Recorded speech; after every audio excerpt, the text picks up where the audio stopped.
Today we're going to cover invoice against contract. I'm going to break this into 5 separate videos to downsize it into more palatable sizes.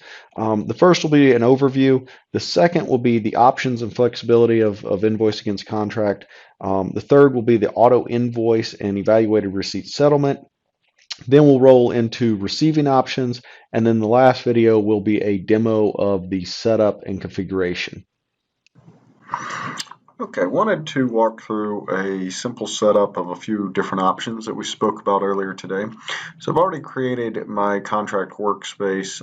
If you have an integrated realm with sourcing and or contracts and Ariba buying and invoicing, it'll look like this. If you just have buying and invoicing, you'll be able to create these terms automatically. So I'm actually going to click and open the contract terms here.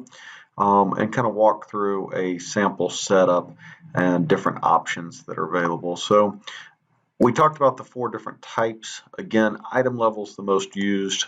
Stick with that today. Blanket purchase order, we talked about this at pretty good length about it being simply how it sends it to the network. There's an additional option when you check this, which is to hide both the unit price and the amount from the supplier. That's useful if you don't have specific terms with the supplier within the contract, but don't want to show it on the network on that purchase order what limits you've placed upon them either. And so that's useful. In this case, we aren't going to do that. I do want to scroll down here, and you'll notice I don't have a lot of options here, but as soon as I select release required no, I then have all kinds of options. All of them are pretty self-explanatory, but it looks a little scary when you first click it and get all those options. First one says, do you want to allow invoicing against contract? Obviously, the whole principle here is that I do. In some cases, if you're doing tiered discounts or accumulators, you may not want to allow invoicing against a contract. So that is an option. Default invoice requester from contract. That allows you basically whether the invoice requester can be ad hoc or whether it is a specific individual that is named up here at the top, the contract contact. That's actually useful for contracts that have multiple properties or multiple business units on it. Instead of defaulting it to one person, you can allow the invoice to dictate who it routes to.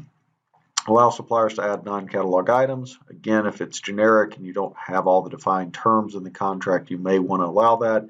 In this case, we know all the defined terms, so we're going to choose no. Allow the supplier to edit invoice price. Again, if it's not clearly defined or if it has flexibility, you'll want to check that as a yes, but many times you'll leave it as no. And then allow the supplier to enter invoice accounting. Some companies do actually have suppliers that know the accounting for specific lines or businesses that call them for some of the ad hoc demand stuff.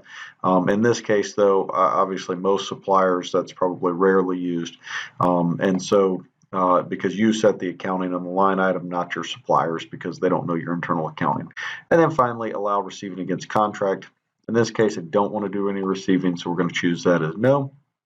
So next, you can either hit this next button or you can come up here and choose limits. They'll take you to the same place. It doesn't matter how you navigate there.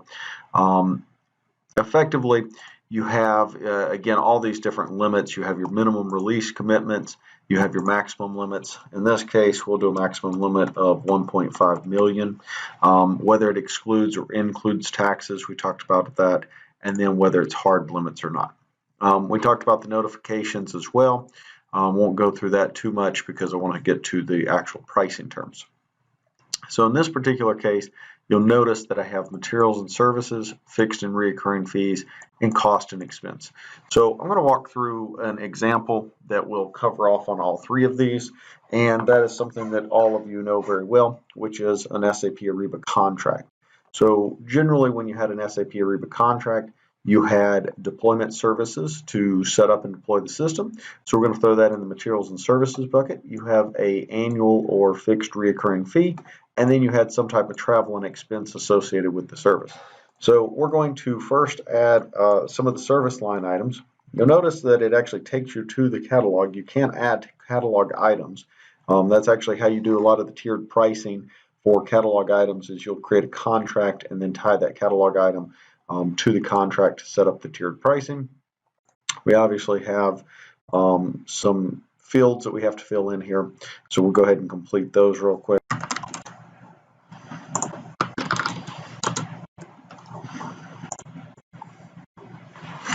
Okay, so we've added our fields, hourly rate, what it is, commodity code, basic information. Now we can add our maximum limits.